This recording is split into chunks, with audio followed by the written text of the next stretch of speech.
Sebelumnya, Assalamualaikum warahmatullahi wabarakatuh. Perkenalkan, nama saya Tias Aji Kurnia Putri dengan nomor MPN 97006416012. Saya dari Prodi Sistem Informasi dengan mata kuliah Praktikum Sistem Operasi dengan dosen pengampu Bapak Gatot Suprayono SSI MSM. Lanjut saja, kita langsung ke materi. Jadi sini saya akan menjelaskan tentang konsep dasar MS-DOS. Apa sih DOS itu? Nah, DOS sendiri atau Disk Operating System itu merupakan sebuah perangkat lunak yang masuk dalam golongan sistem operasi dasar. Nah, pada dasarnya itu DOS bisa kita jumpai di Windows ketika membuka program CMD atau Command Prompt yang biasa disingkat. Nah, CMD ini merupakan sistem operasi pendahulu dari Windows. Nah, DOS pada awalnya adalah sistem operasi yang berupa teks dan pointer untuk pengoperasiannya melalui CMD. Nah, pada saat sistem operasi Windows 95 belum dikembangkan oleh perusahaan Microsoft, para pengguna komputer dahulu harus lepas pasang disket yang berisi software untuk dapat menjalankan sebuah sistem operasi. Nah, seiring dengan waktu perusahaan Microsoft mengembangkan DOS menjadi Windows 95, berikut ini pengertian DOS atau Disk Operating System secara garis besar atau luas ya. Nah, DOS atau Disk Operating System itu merupakan sebuah software yang termasuk ke dalam bagian sistem operasi dasar yang berupa teks. Kemudian seluruh perintah perlu diketikkan teks secara manual agar dapat dibaca oleh DOS. Nah, hal ini juga sangat berbeda dengan Graphic User Interface yang menampilkan sebuah perintah dalam bentuk grafis sehingga mudah digunakan. Nah, di dalam Disk Operating System itu terdapat perintah-perintah yang dibagi menjadi dua, yaitu yang pertama ada perintah internal dan yang kedua ada perintah eksternal. Nah, kemudian masuk ke fungsi Disk Operating System. Sebelum sistem operasi yang seperti ini, fungsi Disk Operating System adalah sebagai penghubung antara komputer dengan pengguna atau user. Nah, DOS ini memiliki fungsi sebagai menjalankan sebuah program dengan digabungkan kode program agar dapat berjalan sesuai dengan pengguna atau user inginkan. Nah, hal ini juga membuat DOS menjadi sulit digunakan karena user harus mengingat kode program dan berbolak-balik untuk mengingat kode program sendiri. Nah, pada saat ini DOS dapat kita operasikan di sistem operasi Windows dengan nama Command Prompt atau disebut MS-DOS. Nah, dengan Command Prompt ini Anda dapat memberikannya perintah kemudian digabungkan dengan kode-kode pemrograman agar dapat dibaca oleh sistem operasi DOS. Jadi, selagi kita membuka Microsoft atau MS-DOS itu, kita juga bisa sembari melakukan kode pemrograman di Command Prompt sendiri. Nah, ini ada fungsi Disk Operating System pada sebuah komputer. Yang pertama adalah mengelompokkan dan mengendalikan aktivitas komputer, di mana semua aktivitas yang ada dalam sebuah komputer itu dikendalikan oleh DOS dengan beragam macam instruksi dan yang diinginkan oleh user. Semua instruksi ini memiliki ragam kegunaan yang berbeda-beda. Hal ini juga berguna agar sebuah komputer dapat membaca perintah tersebut dan perintah itu dikonversikan menjadi tampilan grafis yang mudah dimengerti oleh user. Yang kedua ada mengatur memori yang terdapat di dalam komputer. Di dalam fungsi yang kedua ini, DOS juga dapat mengatur memori space yang terdapat di dalam sebuah komputer. Dengan adanya DOS ini, sebuah komputer dapat menyimpan sebuah file ke dalam memori. Nah, file-file tersebut juga dapat diketahui meski file tersebut dalam kondisi hidden atau tersembunyikan. Nah, file yang berada di memori juga bisa dikompres dengan format yang berbeda. Kemudian, fungsi yang ketiga yaitu mengatur input dan output data. Fungsi selanjutnya ini, DOS dapat mendiagnosa file atau data di bagian input ataupun output dalam sebuah komputer. Dengan fungsi dari DOS ini, maka komputer dapat mengatasi dan mengatur file atau data yang masuk maupun keluar dari komputer kita. Kemudian kita masuk ke fungsi yang keempat yaitu manajemen file. Nah, di sini DOS juga bisa mengatur atau manajemen sebuah file yang berada di dalam komputer. Nah, seluruh file-file atau data yang ada tersebut dilakukan diagnosa secara detail dan dikategorikan. Nah, hal ini juga dapat membuat komputer dapat berjalan dengan maksimal dan lebih baik. Berikut ini contoh perintah atau instruksi dalam pengelolaan sebuah file dalam komputer. Yang pertama itu ada attrib, itu menampilkan dan mendefinisikan atribut sebuah file. Yang kedua itu copy, melakukan sebuah duplikat sebuah file. Yang kedua itu trace, itu ada menghapus sebuah file yang ada dalam komputer. Kemudian kita lanjut ke fungsi yang kelima yaitu adalah menyelesaikan troubleshooting.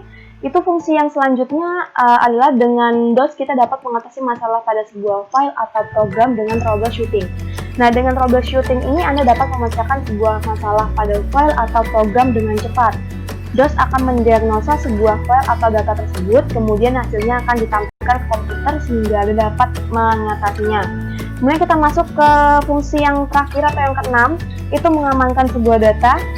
Untuk fungsi yang terakhir pada disk operating system ini adalah ketika sebuah data atau file tidak dapat bekerja dengan maksimal atau tidak terbaca, maka performa sebuah komputer menjadi tidak lancar. Nah, di sisi lain juga DOS dapat menyimpan data yang mengamankannya dengan cara terekam data melalui perintah command prompt atau CMD. Kemudian di sini ada cara kerja sistem disk operating system. Nah, untuk cara kerja DOS sendiri itu terjadi saat komputer pertama kali dinyalakan. Hal ini karena saat komputer menyalakan, program yang pertama kali berjalan adalah sistem operasi sendiri dari komputer itu sendiri. Nah, dan yang dapat mengatur dan mengubahnya adalah DOS. Nah, berikut ini proses kerja DOS dalam sebuah komputer. Di saat komputer dihidupkan, sistem basic input-output sistem atau BIOS akan membaca semua peripheral yang ada di dalamnya. Kemudian jika terjadi suatu problem atau kesalahan, maka secara otomatis BIOS akan memberikan tanda berupa suara. Kemudian dan setiap kesalahan memiliki suara berupa bip yang berbeda. Jika semua yang sudah dicek oleh BIOS aman atau tidak ada kesalahan, selanjutnya BIOS akan membaca dan memproses hard disk yang dalamnya terdapat sistem operasi. Dan kemudian sistem operasi BIOS akan memberikan tugas selanjutnya ke sistem operasi yang ditemukan tersebut. Setelah diterima oleh sistem operasi atau disk operating system, maka data yang diterima tersebut digunakan sebagai proses untuk melakukan booting selanjutnya. Dan akhirnya sistem komputer dapat berjalan dengan baik dan dapat Anda gunakan. Kemudian di sini ada jenis-jenis MS-DOS ya, dari versi pertama sampai versi ke-7. Nah, versi pertama ini itu ada versi awal di mana MS-DOS pertama kali diluncurkan oleh Microsoft, yang pasti tentunya isinya itu masih sangat primitif atau apa adanya ya, yang belum terlalu lengkap kerangka-kerangkanya, jadi masih dasar saja gitu. Nggak ada tampilan grafik untuk mengolah berkas, nggak mendukung jaringan. Pokoknya versi pertama DOS ini bersih dari embel-embel. Nah, versi pertama dari DOS ini tuh hanya mendukung IBM PC model 5150 dan semua perangkat keras pendukungnya seperti hanya mendukung disket single side floppy disk dengan ukuran 5,5 inci berkapasitas 160K saja. Nah, kemudian kita lanjut ke MS-DOS versi kedua. Nah, pada awal tahun 1983, si IBM ini meluncurkan IBM PC XT atau Standard Technology sebagai perbaikan dari versi IBM PC 5150 dari versi pertama tadi. Kemudian kita lanjut ke DOS versi ketiga. Nah, IBM meluncurkan IBM PC AT atau Advanced Technology pada musim panas tahun 1984. Lanjut kita ke versi keempat. Pada tahun 1984, sistem operasi dengan tampilan grafis mulai menjamur. Microsoft juga mengeluarkan Windows versi 1 pada tahun 1985 dan Windows versi 2 pada tahun 1989. Nah, pada DOS versi 4 ini Microsoft membuat sebuah program shell dengan nama DOS Shell yang memiliki tampilan seperti DOS eksekutif milik Windows versi 1.